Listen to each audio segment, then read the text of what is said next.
Lattu studio station jechuun jaalladha.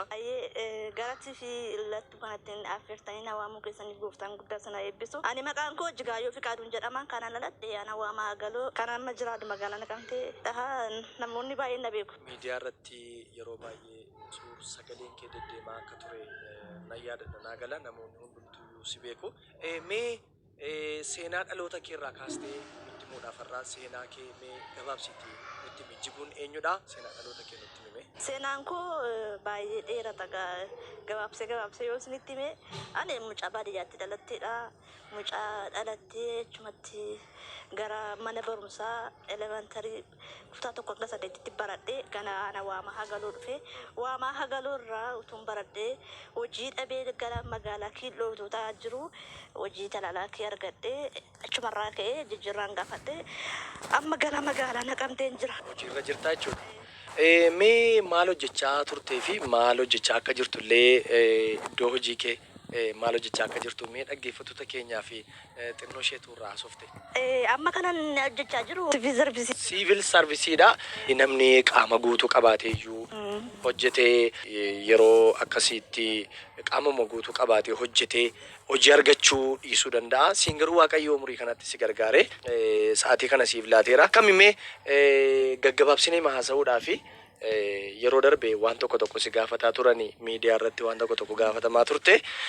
Mee haala gaa'ila kee maalirra jirtame haala gaa'ila kee nutti himi jechuudha. Haalli gaa'ila koo bara jiraadhee dhufee kaasee utuma wanti baay'een na mudatu wanta baay'een dhufee wanta baay'een na dura goraa ture wanta baay'een qabamaan ture darbee 2015 darbuun dadhabee akka tasaan mudannoo addaatu narra ga'e innis maalidha beektaa ani akkuma beekamu akkuma dhugaasaa haasoo ishee yoon barbaade nanaasaa silkiin naa dawwalama FB nan fayyadama TikTokii nan fayyadama meesejiilee naa ijoolleen na faana haasa'u miidiyaalee hawaasaa garaa miidiyaa waan garaagaraa nan fayyadama. Egaa wantoota baay'ee durboota keenya yookaan shamarroota keenyaaf illee ergaa dhadhaamaa ture 2015 ga'ee mudannoo keessaa bahuu hin dandeenye nan mudatame. 2015 isuma amma keessa jirru kana. Gaafa 13 ji'a 4 2015. Guyyaa 13 ji'a 4 2015. 2015. Innaa silkiin tokko Addis Abaabaa naa dawwalame. Okay. Naa dawwalame innaa seenaa sana taasee maqaa isaa nattaasee mucaan nattaasuu kun ani isa iyyuu hin beeku innis nan beeku silkuma koo fudhate silkuma koo fudhate naa dawwalee irraa fudhattee yeroo jedhu mucaa biyya kee tokkotu Addis Ababaa safara piyaasaa kan jirti mana nyaataa keessaa kan hojjettu jirti isheen naa laatee isheen immoo ishee wajjin yeroo baay'ee yeroo Finfinnee dhuftu ishee bukkeen bultaa ishee bukkeetti si argan garuu nan agarre silkii kumoo koo ishirraa fudhate malee isa si dawwalu kanatu mucaa hiriyaa kee irraan fudhadhee siin jedha mucaa mahagaloo mucaa mahagaloo irraa fudhate mucaa mahagaloo irraa bolettiin ammallee Yemeniin jirti biyya alaa baate ishirraa fudhate naa dawwalee naani ani maqaan koo Taakkalee Tafarraa Raggaan jedhama. Okay, gaafa si bilbiluu jechuudha. Ishee obboleessa koon jedheeni innaa gaa'illi na cababaraa ture wanta baay'ee na mudataa ture amma garuu naa Waaqayyo natti fakkaata si ergeelleen beeku silkii kee yeroo ishee wajjin haasoftu maqaa Waaqayyo haasa'uu jaallattu jajjabaadhu waliin jettu bakka sin jaalladhee naan jedheen naan guyyaa sanas kan dhaga'u Waaqayyoodha har'as kan argaa jiru Waaqayyoodha. Jigaayyoonni maal akka taate beektaa kan jaalalaaf gaafattu hin jedheeni. Jalqaba gaafattee jechuudha. Utuu sin argin dura jaalalaaf si gaafate ergasii booddaati immoo Jigaayyoon maal akka taate hin beektaa jaalalaaf kan gaafattu. Jigaayyoon maal akka taate beektaa kamitti jaallatta utuu maalummaa isheen beekin kamitti jaallatta sagaleen bu'aa maalii sii qaba jecha danda'uun bu'aa maalii sii qaba hin jedheeni. Tole. Jennaan yaada wal firqabee obboleessa koo dhiisiin jedhee akka gootuun jedheen Waaqayyo raagaadha guyyaa sanas gurri Waaqayyo dhaga'eera har'as Waaqayyo nagaa piroofaayilii koo paaswoordii koo wajjin allaadheef. isaaf jechuudha. Profaayila feesbuukii kee paaswoordii isaa sitti himtee jecha darbii isaa itti himtee wajjin hin kenniteef jechuudha isaaf. Naadhii sure akka mucaan kun natti cabee bor natti sammuun samii natti miidhamne jedhee lallaadhee fi maqaan nan si jaalladheera sinniisu eree suuraan koo babbareeda waan ta'eef egaa sinniisure guyyaa gaafa naa dawwaluu kaasee torbe tokko tuun fitin Finfinneedhaa dhufa. Torban tokko tuun fitin si bilbilee ka'ee Finfinneedhaa gara magaalaa Naqqamtee dhufa. Asii argu malee dandeen jiraadhu. Maalu ati nama akkamiiraa kan Finfinneedhaa baatee dhuftu kuni ani sin jaallanne sin barbaadu si maatii koo keessaa nama kurnaffaratti na laadde haati koo akka achi argiteetti abbaan koo akaakilee arganiiru obbolaa koo obboleettiin koo heerumsifattee obboleessi koo mucaasaa fuusifatee qaba an rakkoo dhalaas rakkoo eerumaas rakkoo maalis hin qabu wal horree jirraa baay'ina keessa jira baay'annees jirraa hin barbaadu nan agarre waan ta'eefi ani hin barbaaduun jedhee nan dhufadhee. Inni dhufee yeroo dhufu obboleettii koo Wallaggaa Yuunivarsiitii afaaniin kan baranaa eebbifamtu boontu ishee wajjin dhannee fuune. Gara magaalaa Naqqamtee dhufee. Attanii fuutan. Inni dhuftaa na arguu barbaadamine sina na argita profaayilii koos argite siin ta'uu siin jedhe waaqayyoo garatti na baasisutu beekaa jedheen keessa galee mucaan kun inni dhufee. Pepsi beektaa Kidaanii Miratii. Kidaanii Miratii raabsaa Pepsi. Achitti listiroon tokko caammataa kan taragu jira. Achitti bu'ee taa'ee na eege. Yerumaan gibbiidhaa gadi ba'uu namni koo wayyaan koo miilli koo nurgufamee fuuchuudhaaf. Tole. Kottu na fuudhi kanaan jedhe. Taataa keessaa bu'ee. Maaliif nurgufamte? Namni maal kun maal dafaruma gamiidhaan kan dhufedhe. Namni nurgufame boontuun qabadde obboleettii koo nan nurgufame. Agiteetta gaafa nurgufamtu. Nama gurbicha jechuudha. Haam gorina liqimsa. Cimaadha jechuudha. Gibbidhaan ispoorteenyaadha. Haam gorina liqimsa. Dhugumaan amma limmoon biratti ga'an. Inni kee kottu buchoonaan jedhee buchootti immoo wal waamuu jalqabne torbe lama gidduutti. Jirra inni kee dhufee taa'ee haqeen fuudhee agadaa hidhaa lama fidee dhufee. Magaalaa Baakkoorraa. Baakkoor. Boontuun kee jaa agada sana baannee anne fuune halkan boontu na biraan galiin jedheen.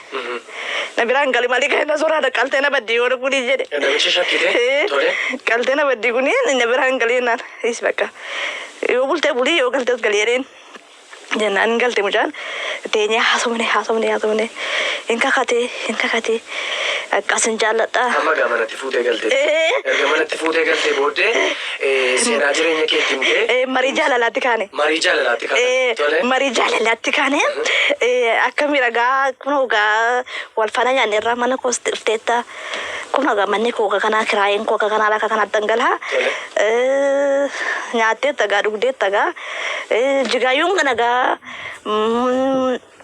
akkamidha akka karoorri kee fala gara fuulduraa ani sin jaalladhu sin miidhu karaa keetti gufuun ta'uu bornatti miidhamta bakka ayinaan jettee tiraanspoortii gubdee natti miidhamtee karaa koorratti bor gufuun narra ga'uurra jedheen sitti mee uftee gaa jennaan ani sin dhiisodhe. Ani sin dhiisu gaafa inni jedhu kuni 13 ji'a 2015dha. Gaafa inni dhufe mana koo. Gaafa inni dhufe mana kee. Gaafa mana koo dhufe. 13 ji'a 2015 dhufe wal faana turre. Gaafa dhufe sana matu dubbattu gaafa dhufe sana erga waan baay'ee haasoftanii booddee waan irratti waliin galle qabdu. Waan natti kaasee sin qabu. Na arguu barbaadda kun kaayyoo jiru na arguu barbaadeenidha. Dhaqee man fuudhee bakka akka karaa kufa akka tuunni bahee narraa bulee bakkeen jaalladha. Waan gochuu keenyatti fakkaata waan ta'eef. Maali dhuguma jaalalaaf waan si bira dhufe. Natti fakkaatu maali hin fakkaatu gaa anaaf inni wali bukkeetti profaayilii keenya ilaaluu dandeessa. Hin fakkaatu naa akka yaada koofiftuu yeroo sana nyaata isaa nyaateera waan ta'eef tuu ka'ee deemee ni jaalladha. Deemuu dhiisee mucaan rafee hin ciisee egaa ka'ee muggana man deeman naan hin didee hin ture guyyaa baay'ee ture. Isa bulee irratti iyyuu hin ture. In ture maal waaqayyoon jedhan sammuu koo janjanna gama bakka baranaan badee amma kana baadhee dhufe amma kana jiraadhee dhufe baranaan badee jedhee egaa sanas kana ta'u dhugaa jiru ani taaseeras itti galtee jechuudha gara jaalala sanaatti eenyutti maqaasaa Taakkalee Tafarraa Araggaa wajjin jaalala jalqabdanii jechuudha gaafa jaalala jalqabdan kana wal quunnamtiin garaagaraa hin jiraata naamma akkan si ilaalutti amma sa'aatii kana akkan si ilaalutti dadhabbii guddaadha kanatti qabdu si biraa erga deemeeti moo amma ulfikee baay'ee guddateera argaan jira baay'ee ulfikee guddateera seenaa isaa jiru natti mee egaa dhugaanatti fakkaate keessan gale. Okay. Keessan galee utuma wajjin jirru gaafa mucaan ani pireediin qonnaa bate. Tole odeeffannoo tokko immoo nan qaba. Arri guyyaa meeqa? Arri guyyaa 24. 24 gaafa soddomaatti manni yaalaa speeshalaayistiin magaalaa Naqamtee opereeshinii akkasii godhee mucaa kana akkati deessuu fi karoorri qabamee jira jechuudha. Karoorri qabamee jira. Inni kun dhugaadha. Gaafa 10 gaafa tokko dee'n gaddan naqee 10 gaafa tokko. Tole. Sadeen gadda. Tole. Sakura tokko fatti galuuf jechaa jiru kana jechuudha. Na safaranii dubartiin tokko gaafa deessu torbee 36dha. Torbee 36 guffixxee deessi. Tole. Gaafa naqu sana torbee 32dhan. Egaa haga gootu qoricha maqaa tokkolee qoricha tokko maqaaree kookaa wajjin baxabbaxee dhugee. Maal fayyada jedhe qorichichi? Mucaa baasa. Mucaa of keessaa baasiidha? Okay. Innaan maal jedhaman jedheen kookaa fi kikniini sana gurguddaadha mana yaalaa deemi bitiiti walitti baxabbaxee dhugii naan jedhe. Dargaggee booddee mucaa baasee. Atoo maal deemte? Innaan kan biraa waan jedheen innaa qiitii birrinsii gashaatii dooktarii bukkee dhaqeetii na keessaa baasaa jedhe. Tole. Malee dhuftuun jedheen dhugaadhaan dhufuudha narrattis hin dawwaliin jedhe. Ishi.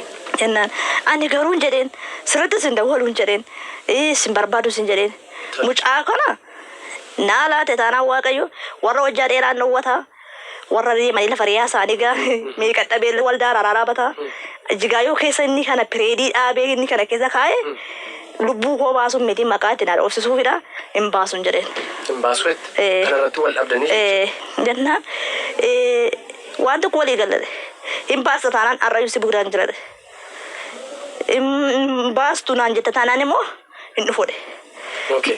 Jigaayoo malaka taate beektaadhi ati gola haadha kee keessa si buuchuun nan danda'a miidiyaa meeqaan na beekamin jedheen. Ishee jigaayoo afaanii funyaan gidduu gootee ilaalinati gola haadha keessa si buuchuun nan danda'ani miidiyaa meeqaan na beekaa. Namoonni baay'een iddoo guddaa naa qabu nan beeka. Kanaafi si kadhachuuf jira osoo hin taane ilmoo namaa ta'uu ishee itti gammadiiti. Waama dabukkee dhaabbattu yookiin immoo akkuma dhugaasaa namni Oromoon yookiin abbaan keenya haati keenya namoonni ta'an baran malee akka beekan naa godhi malee addaggeen an taasisa dararaa situu salphisee akkuma salphatti kan maraa kun balleessini jedheen jennaan lakkidhe jennaan mucaan kee shawaa lixaa aanaa baakkoodha. Shawaa lixaa? Aanaa baakkoo. Aanaa baakkoo tibbee. Shoboka manni isaanii. Mana isaanii asuma taa'een kaalkuleetii hojjedhee fideen footoo laadhee fiennaan amma mana haadha isaaniitti na bareetti mani. Tole.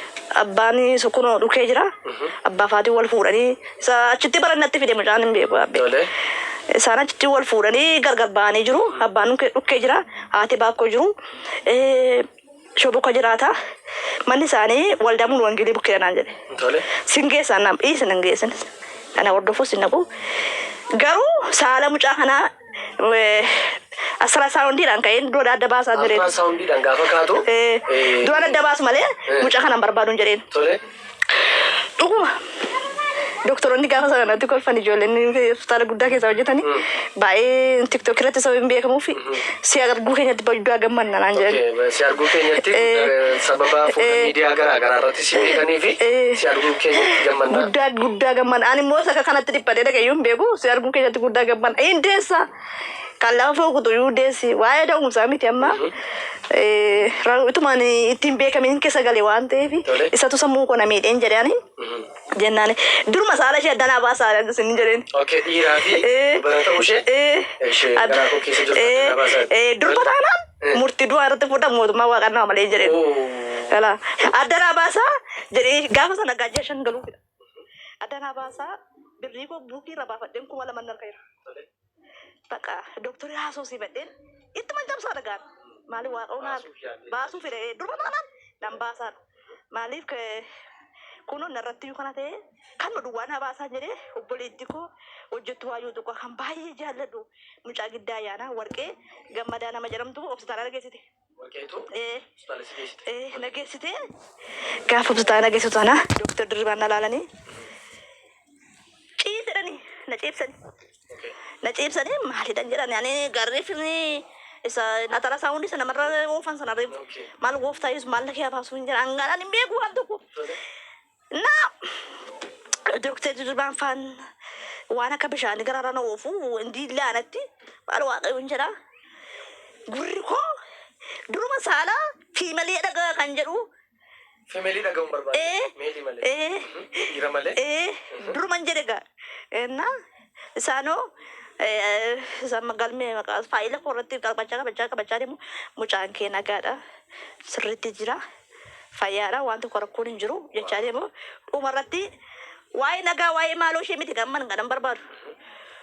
Saaluma ishee duwwaan roona hama jechuun eegaa daqiiqatti sana innaan dooktiin faa mucaan kee boodhiira dhani jeesaa maayikira. Gammadee jechuudha. Maaliif kana gammadee ilmoon dhiiraa baddeen baddu. Waaqayyo si haa eebbisu. Normaalii mucaan garaa kee keessa jirtu amma jirtuun jedhee jiru mucaa dhiiraa akka ta'e nutti himteetta. Waaqayyo akka nagaan si hiiku guddaa amantii guddaa qabna waaqayyo irraa. Uumamuu kee kanatti baay'ee gammadduu akkati taate beeka. Jireenya kee keessatti kolfaan qoosaa garaa garaatiin akka ta'e dabarsitu nan argaa. Egaan kabajamtoota dhaggeeffattoota keenya akkasiin baay'ee nu hordofaa jirtan abdii guddaa qabna. Maqaan mucaa kun Marahiikiidha dhiira innan jedhe Marahii jechuun bara namman darbee dhufe kana waan hundumtuu mariin taa'ee bara dadhabamedha. Sii gala yoo ta'e.